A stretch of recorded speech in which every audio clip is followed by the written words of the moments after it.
السلام علیکم بچوں، آج ہم ایک نئی سیریز شروع کر رہے ہیں فرشتوں سے متعلق، یعنی کہ فرشتے کیا ہیں، کون ہیں، کیا کرتے ہیں۔ اللہ تعالیٰ نے ساری مخلوقات جو ہیں کائنات کی، وہ تمام کی تخلیق کرنے والا اللہ تعالیٰ ہے۔ اللہ تعالیٰ مالک الملک ہے، یعنی پوری کائنات کا بادشاہ ہے۔ وہ جس طرح مرضی چاہے، جس کو مرضی بنائے، اور جس کو چاہے جو ان سا مرضی کام اس کے سپرد کر دے۔ اللہ تعالیٰ نے کائنات میں بہت ساری طرح کی مخلوقات پیدا کی ہیں، یعنی کہ ایک چھوٹے سے چھوٹے وائرس سے لے کے اور بیکٹیریا سے لے کے جرمز سے لے کے اور بڑے بڑے پہاڑوں، آسمان، زمین، جنت، دوزخ، پہاڑ، سمندر، مطلب ہر چیز پیدا کی ہوئی ہے۔ اور اس کے علاوہ یہ جو ہم لوگ ہیں انسان، ان کو، جانوروں کو، پھر پرندوں کو، پھر انسیکٹس کو، پھر مطلب بہت ساری مخلوقات پیدا کی ہوئی ہیں۔ لیکن جو مین ہے وہ زیادہ تو انسان اور جو ہیں جن، ان کا تو اللہ تعالیٰ نے حساب کتاب بھی لینا ہے، کیونکہ اللہ تعالیٰ نے انہیں خود مختار بنایا ہوا ہے کہ یہ جیسے اپنی مرضی یوز کر سکتے ہیں۔ اور اللہ تعالیٰ نے دونوں کو ہی سیدھا رستہ اور غلط رستہ، اس کی تمیز بھی بتائی ہوئی ہے اور بتا بھی دیا ہوا ہے۔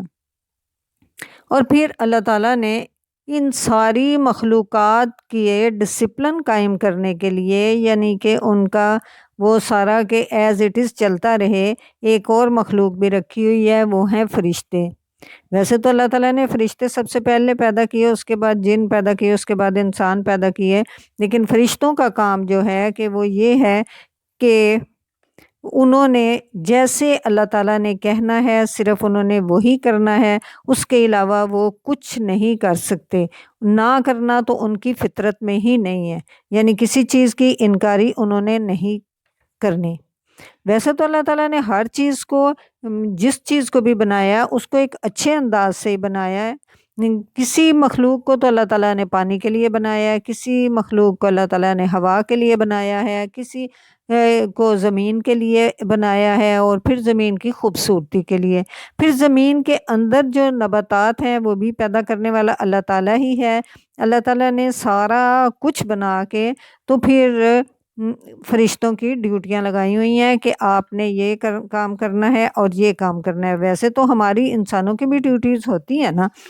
اور ہماری سب سے مین ڈیوٹی تو یہی ہوتی ہے کہ اپنے بچوں کو اچھی تربیت دینا،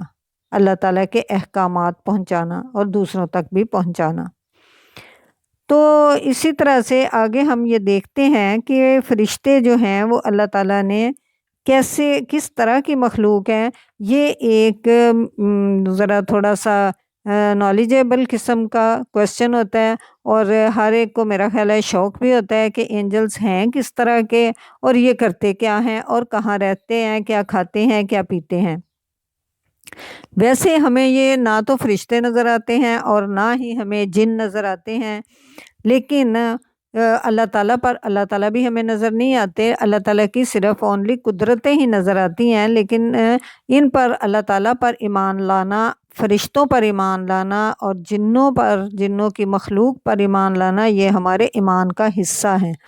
اگر ہم ان میں سے کسی پر ایمان نہیں لاتے تو اس کا مطلب یہ ہے کہ ہم ایمان بالغیب پر ایمان نہیں لا رہے، اور ہم پھر مسلم نہیں ہیں۔ تو جنوں کو تو اللہ تعالیٰ نے آگ کی لپٹ سے پیدا کیا، انسانوں کو مٹی سے پیدا کیا، اور فرشتوں کو اللہ تعالیٰ نے نور سے پیدا کیا۔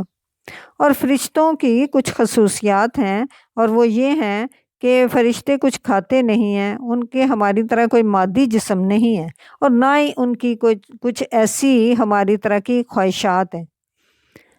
نہ انہیں کسی کپڑا پہننے کی ضرورت ہوتی ہے، نہ انہیں گھروں کی، نہ انہیں کسی اور چیز کی، کہ بھائی نہ شادی بیاہ کی، نہ بچوں کی، اس طرح کی کوئی ان کی خواہش نہیں ہوتی۔ بس اللہ تعالیٰ نے جیسے بنایا ہوا ہے اور جو کہا ہوا ہے صرف ان کا کام وہی کرنا ہے۔ لیکن ان کی ایک خصوصیت یہ بھی ہوتی ہے کہ فرشتے جو ہیں وہ انسانی شکل میں بدل سکتے ہیں اپنے آپ کو۔ وہ ہمیں کیسے پتہ چلتا ہے کہ حضرت ابراہیم علیہ السلام کے پاس بھی جو فرشتے آئے تھے وہ انسانی شکل میں آئے تھے، حضرت لوط علیہ السلام کے پاس آئے تھے انسانی شکل میں آئے تھے، اسی طرح سے حضرت مریم علیہ السلام کے پاس بھی انسانی شکل میں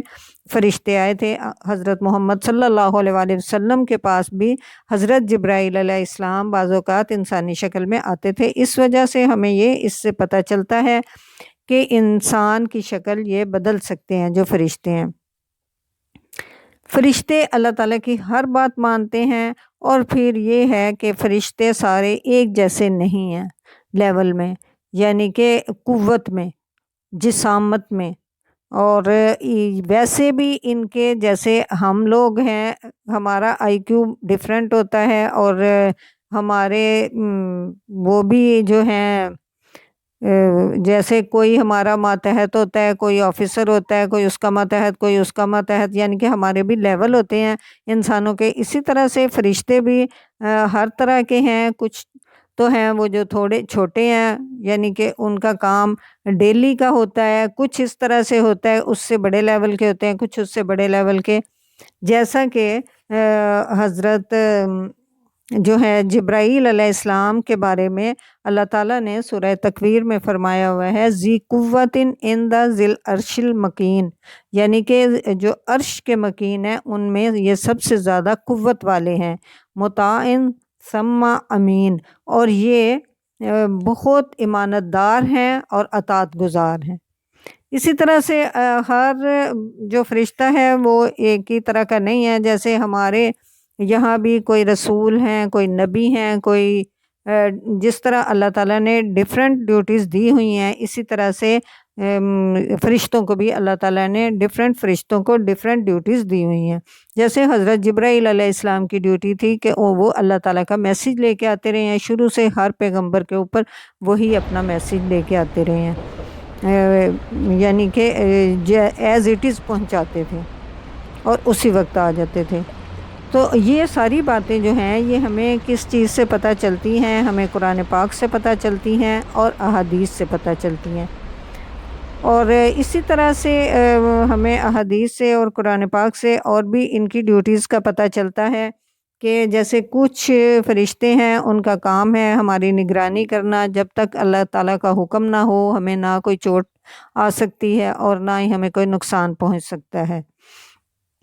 وہ ہے نا یمسسک اللہ بضر فلا کاشف لہ الا ہو، تو جب تک اللہ تعالیٰ نہ چاہے ہمیں کچھ بھی نقصان کوئی نہیں پہنچا سکتا، ہمارے ارد گرد نگرانی کرنے والے فرشتے موجود ہوتے ہیں۔ اس کے علاوہ کرامن کاتبین ہیں، جو ہم کوئی بھی کام کرتے ہیں یا کوئی بھی لفظ منہ سے نکالتے ہیں فوراً لکھنے والے لکھ لیتے ہیں۔ اس کے علاوہ منکر نکیر ہیں جو قبر کا حساب کتاب لینے والے، پھر جنت کے کو حفاظت کرنے والے، اس کے دربان، پھر دوزخ کے دربان، دوزخ کی حفاظت کرنے والے، پھر اسی طرح سے اللہ تعالیٰ کا عرش اٹھانے والے، پھر میسنجر، پھر اسی طرح سے درود شریف پہنچانے والے، جو ہم درود شریف پڑھتے ہیں وہ حضرت صلی اللہ علیہ وآلہ وسلم تک پہنچانے والے۔ اسی طرح سے ہمارے ارد گرد بہت زیادہ سارے فرشتے ہوتے ہیں۔ اس کے علاوہ جو 7ویں آسمان کے اوپر بیت المعمور ہے، جیسے کہ ہمارا خانہ کعبہ ہے ادھر، تو 7ویں آسمان کے اوپر جو خانہ کعبہ ہے اس کا نام ہے بیت المعمور، تو اس کے ارد گرد بھی طواف کرنے والے بہت سارے فرشتے ہوتے ہیں، اتنے زیادہ فرشتے ہوتے ہیں کہ ایک جو طواف ایک دفعہ کر لیتا ہے اس کو دوبارہ، مطلب ایک دفعہ طواف کرنے کے بعد اس کی دوبارہ باری نہیں آتی، اتنے زیادہ فرشتے ہیں، 70,000 فرشتے طواف کرتے ہیں۔ تو اللہ تعالیٰ نے فرشتوں کی تعداد تو اتنی زیادہ بنائی ہوئی ہے کہ ہم کاؤنٹ نہیں کر سکتے، ہر کام دنیا کائنات پوری کا جو ہے وہ سنبھالنے والے فرشتے ہی ہیں۔ اچھا، اسی طرح سے ہمیں ایک اور جگہ سے قرآن پاک سے پتہ چلتا ہے، سورۃ حامیم سجدہ جو ہے اس میں آیت نمبر جو ہے 30، اس کے اندر اللہ تعالیٰ نے فرمایا ہوا ہے ان الذین قالوا ربنا اللہ ثم استقاموا تتنزل علیہم الملائکۃ الا تخافوا ولا تحزنوا وابشروا بالجنۃ التي کنتم توعدون نحن اولیاؤکم فی الحیاۃ الدنیا وفی الآخرۃ ولکم فیہا ما تشتہی انفسکم